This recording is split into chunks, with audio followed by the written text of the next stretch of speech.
बेटा न्यूटन्स के 3 लॉ हैं, ये सब जानते हैं। शुरुआत कैसे हुई थी? क्या न्यूटन वो पहला बंदा था जिसने सबसे पहले ये चीज़ ऑब्जर्व करी थी कि एक सेब उसके सर पे गिरा? फिर इसका रीज़न क्या था? ये सब क्या न्यूटन था जिसने ऑब्जर्व किया था? बिल्कुल नहीं। तो जानते हैं सबसे पहले स्टार्टिंग कहाँ से हुई थी। सबसे पहले अरिस्टो जिसको बोलते हैं अरिस्टोटल, वो पहला वो साइंटिस्ट था जिसने ये सब फिनोमेना ऑब्जर्व करना स्टार्ट किया। एक दिन वो पतंग उड़ाता था, पतंग उड़ाते टाइम उसने ऑब्जर्व किया कि हवा चल रही है तभी ये पतंग उड़ रही है। तो there might be some reason, some cause of that force term बाद में आई है, लेकिन कुछ ना कुछ कोज है जिसकी वजह से मेरी पतंग उड़ पा रही है। ठीक है, उसने ऑब्जर्व किया, उसने अपना एक लॉ दिया, दैट लॉ कह लो चाहे आप ये कह सकते हो, उसने अपनी एक थ्योरी दी। उसने अपनी theory the that a force is required for a body to be in motion। एक फोर्स रिक्वायर्ड है किसी बॉडी को मोशन में रहने के लिए। आपने भी डे टू डे लाइफ में ऑब्जर्व किया होगा। जैसे गाड़ी है, गाड़ी को चलाने के लिए इंजन की रिक्वायरमेंट है। आप खुद को चलाने के लिए आपको एनर्जी की रिक्वायरमेंट है। एक्सटर्नल फोर्स आपको लगाना पड़ता है अपने पैरों पे, शरीर से मसल जो है एक्सटर्नल फोर्स क्रिएट करती हैं। बॉल होती है, फुटबॉल खेलते हो, वॉलीबॉल खेलते हो, क्रिकेट खेलते हो, जो आप खेलते हो उसमें आप एक्सटर्नली एक फोर्स अप्लाई करते हो। फुटबॉल है तो पैर से, वॉलीबॉल है तो हाथ से, और क्रिकेट है तो बेटा बैट से। तो बैट से आप एक एक्सटर्नल फोर्स क्रिएट किया और कुछ टाइम में जाके आपने जैसे ही फोर्स नहीं लगाया, बॉल जाके एक प्लेस पे रुक जाती है। ये चीज़ आपने ऑब्जर्व की होगी। जो भी फिनोमिना है, जैसे बॉल हो, क्रिकेट हो, कोई भी फिनोमिना है, एक टाइम के बाद वो ऑब्जेक्ट आपकी रुक जाती है। ठीक है, तो अरिस्टो ने ऑब्जर्व किया that the ultimate state of a body is rest. Aristo ने ऑब्जर्व किया कि जो आपकी अल्टीमेट एक पोजीशन है, एक स्टेट है, वो रेस्ट है। मीन्स हर एक ऑब्जेक्ट रुकेगी, कुछ भी कर लो रुकेगी, क्योंकि आप फोर्स नहीं लगा रहे। फोर्स नहीं लगाओगे तो रुकेगी। ठीक है, क्या ये ऑब्जर्वेशन गलत है? आप बताओ, क्या ये ऑब्जर्वेशन गलत है? बिल्कुल नहीं। लेकिन न्यूटन ने क्या कहा, उस पर कॉन्फ्लिक्ट कर सकता है अरिस्टो, क्योंकि इसने आपकी रियल जो ऑब्जर्वेशन है उनको ऑब्जर्व किया डे टू डे लाइफ में जो सब चीज़ें हो रही है। इसलिए अगर आपको कुछ करना है डे टू डे लाइफ में जो चीज़ अकर हो रही है उनको ऑब्जर्व करो। Be mindful to everything and try to ask question, ये क्यों होता है, ये क्या रीजन है, इसका क्या रीजन है। Then only you can be a great man in the field of science. ठीक है, योगी अरिस्टो की बात, अरिस्टोटल की बात, इसको हम बोलते हैं बेटा, इस कॉन्सेप्ट को क्योंकि हम पढ़ रहे हैं इसलिए इसको बोलते हैं अरिस्टोटल फैलेसी। फैलेसी मीन्स जो इन्होंने बात कही वो गलत थी, लेकिन ये आपका बेस है न्यूटन्स लॉ का। यहां से स्टार्ट हुआ आइडिया कि अगर ये कुछ बात बोली है तो might be there will some another reason. तो इसके पीछे लग गया गैलीलियो। गैलीलियो ने ऑब्जर्व किया, अब गैलीलियो ने ये चीज ऑब्जर्व करी कि ये जो कह रहा है ये सब सही है, ये अरिस्टो ने जो कहा है ये सब सही है, लेकिन ये सब आपका सही है आपकी डे टू डे लाइफ में। लेकिन इन रियलिटी अगर हम कोई एक्सपेरिमेंट परफॉर्म करते हैं, जैसे गैलीलियो ने एक्सपेरिमेंट परफॉर्म किया, कि अगर हम कोई एक्सपेरिमेंट परफॉर्म करते हैं तो हम ये नहीं बोलेंगे कि एक फोर्स की रिक्वायरमेंट है, एक फोर्स की रिक्वायरमेंट है for an object to move. अगर जीरो फोर्स भी है, देखो नेट फोर्स अगर नहीं लग रहा है तो भी एक ऑब्जेक्ट मूव कर सकती है। सो ही टेल अस, गैलीलियो ने बताया कि अगर कोई भी ऑब्जेक्ट मूव कर रही है, if any object is moving, जैसे आप अगर मूव कर रहे हो तो कोई एक्सटर्नल फोर्स की रिक्वायरमेंट नहीं है। जैसे आपको कोई काम करना है, आप मोटिवेशन ढूंढते हो, लेकिन आपको एक्सटर्नल फोर्स की रिक्वायरमेंट नहीं है किसी भी चीज को मूव कराने की, ये तो गैलीलियो ने भी कहा है। अब गैलीलियो का जो कहना है उसने एक एक्सपेरिमेंट के थ्रू प्रूव करके दिखाया। अब वो एक्सपेरिमेंट क्या था, चलो देखते हैं। एरिस्टो की फैलेसी है, इसको ऊपर लिख देते हैं ताकि आपको एक कंपैरिजन मिल जाए। हम चैप्टर कर रहे हैं chapter number 4, we are having chapter number four laws of motion. अब अरिस्टो ने जो कहा वो लिखते हैं शॉर्ट में, नेट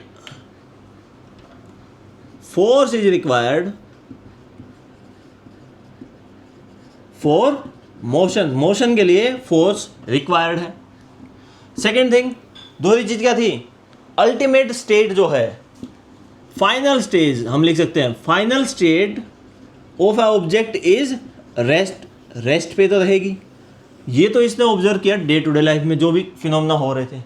गैलीलियो ने क्या कहा, गैलीलियो स्टेट्स दैट, गैलीलियो ने एक एक्सपेरिमेंट किया, स्टेट जो किया है वो तो बाद में बताएंगे। जैसे उसने एक इंक्लाइंड प्लेन लिया और इसके साथ में दूसरा इंक्लाइंड प्लेन लिया, ठीक है। अब जो अजम्पशन है वो ये है कि जो इंक्लाइंड प्लेन है उनका फ्रिक्शन जीरो होगा। क्या ऐसा हो सकता है? नहीं।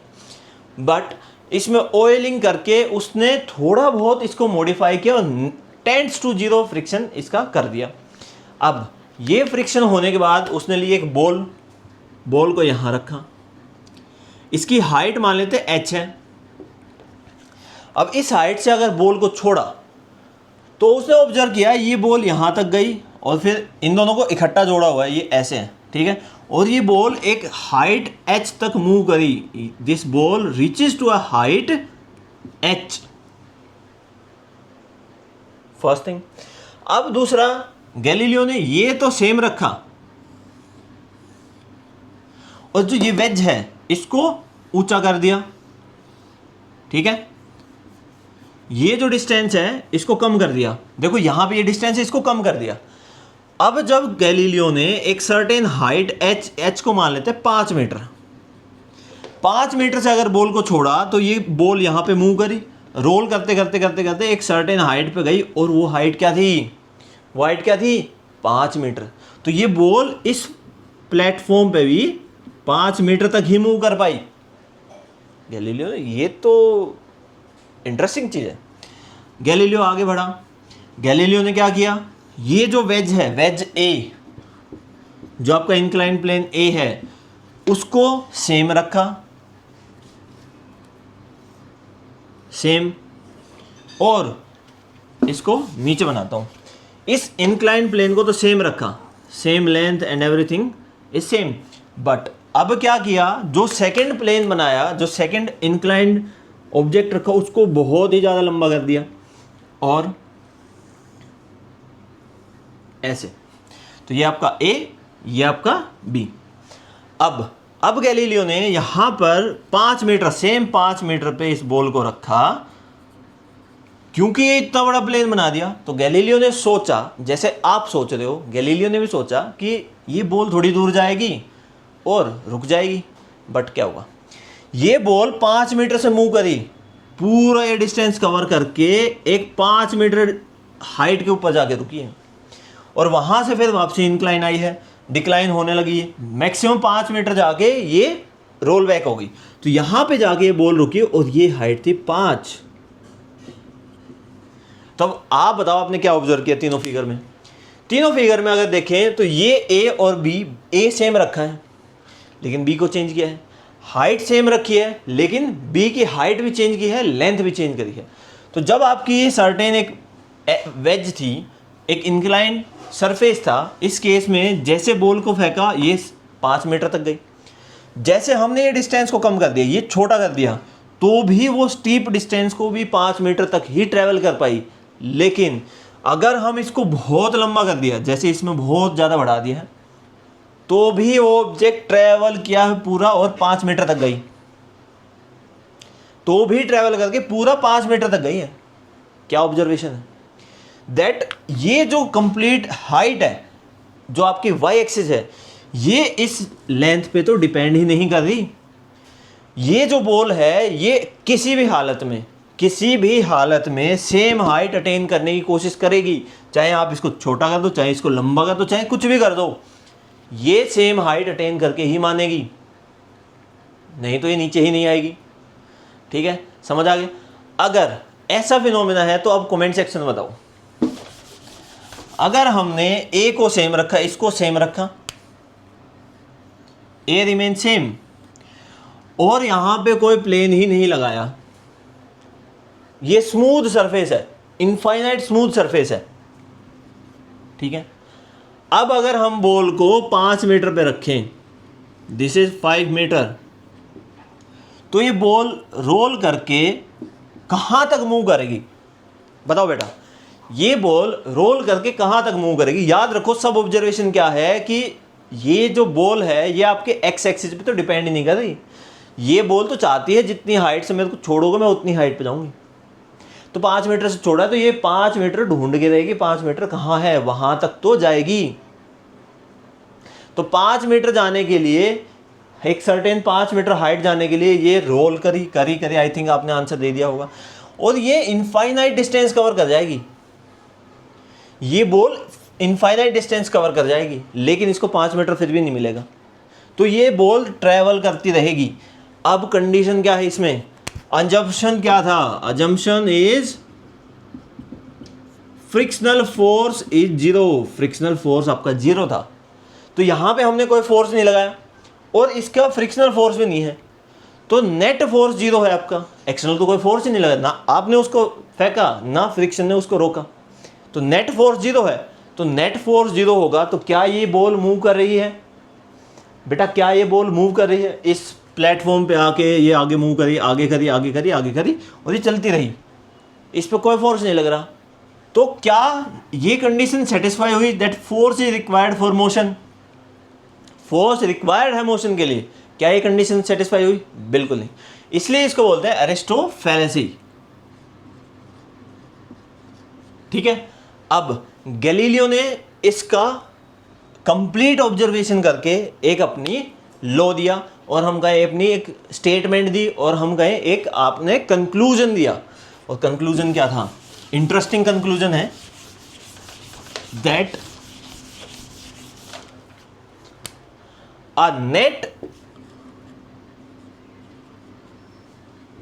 जीरो एक्सटर्नल फोर्स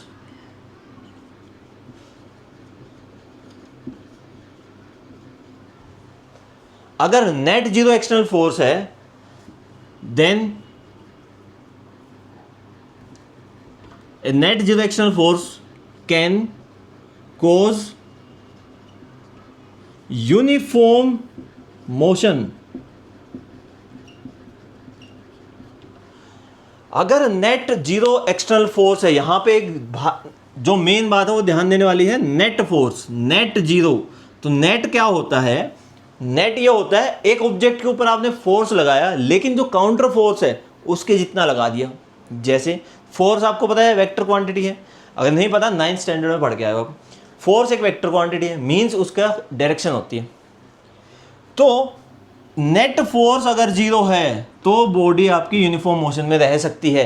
कैसे, जैसे ये एक सरफेस है, इसके ऊपर अगर हम किसी भी ऑब्जेक्ट को मूव कराते हैं तो एक फोर्स, रेजिस्टेंस फोर्स जो कि आपका होता है फ्रिक्शनल फोर्स, तो यहां पे हम लगाएंगे फ्रिक्शनल फोर्स, और जो फ्रिक्शनल फोर्स है वो होगा आपका, मान लेते हैं 7 न्यूटन। जैसे इस डस्टर को मूव कराने के लिए बैकवर्ड डायरेक्शन में एक फोर्स लगेगा 7 न्यूटन, ठीक है। अब हमने इसको मूव करा दिया, मूव कराया तो हमें मूव कराने के लिए 7 न्यूटन से ज़्यादा फोर्स की रिक्वायरमेंट है, मान लेते 8 न्यूटन फोर्स लगाया, तो ये बॉल मूव करना स्टार्ट करी, बॉल मूव करी, उसके बाद थोड़े टाइम के बाद हमने क्या किया, इस 8 न्यूटन को रिप्लेस कर दिया 7 न्यूटन से, मीन्स हमने जो फोर्स लगा रहे थे उसको कम कर दिया, कम करके 7 न्यूटन कर दिया। तो अब इसके ऊपर राइट डायरेक्शन में फोर्स लग रहा है 7 न्यूटन और लेफ्ट डायरेक्शन में फोर्स लग रहा है 7 न्यूटन। तो एक बॉल है, राइट डायरेक्शन में फोर्स 7 न्यूटन है, लेफ्ट डायरेक्शन में फोर्स 7 न्यूटन है, टोटल फोर्स क्या हो गया भाई, टोटल फोर्स क्या हो गया, 14 तो नहीं कहता कोई, 14 मत कहना, यहाँ पे राइट डायरेक्शन में जो आपका फोर्स है वो 7 न्यूटन है, लेफ्ट डायरेक्शन में -7 न्यूटन है, तो टोटल आपका 0 फोर्स है, टोटल आपका 0 फोर्स है। तो 0 फोर्स होने के बावजूद ये बॉडी आपकी कंप्लीट चलती रहेगी, ठीक है। ये जो है मैंने अपने शॉर्ट वीडियो में, जिसको मैं अटैच कर दूंगा, शॉर्ट वीडियो में मैंने दिखाया हुआ है आपका कैसे एक बोतल को अगर आप नेट फोर्स लगाते हो तो वो यूनिफॉर्मली मूव करती रहेगी। अब ये तो बोल दिया गैलीलियो ने, अब गैलीलियो की ये ऑब्जर्वेशन पकड़ ली न्यूटन ने। न्यूटन बोला मैं देखो अब कलाकारी करके दिखाता हूँ, और उसने कलाकारी करी और आपको न्यूटन लॉ पढ़ने पड़ रहे हैं। ठीक है, तो न्यूटन की कलाकारी जो उसने देखा कि गैलीलियो ने कुछ तो ऑब्जर्व किया है, ये बढ़िया इंटरेस्टिंग है, तो गैलीलियो की ऑब्जर्वेशन उठाई और इसको थोड़ा मॉडिफाई किया, और न्यूटन बोला ये मेरा पहला लॉ है। अब तो न्यूटन का फर्स्ट लॉ पढ़ेंगे नेक्स्ट वीडियो लेक्चर में। ये था बेस आपका chapter 4, that is law of motion. Laws of motion 3 law है, तीनों को डिटेल में पढ़ेंगे, कुछ और टर्म्स हैं वो भी पढ़ेंगे, हर एक के जो एप्लीकेशन पार्ट है उन सबको करते हुए चलेंगे। सो मिलते हैं आपको नेक्स्ट वीडियो लेक्चर में। Till then take care, bye and subscribe to our YouTube channel that is Braining Crew Classes. Thank you.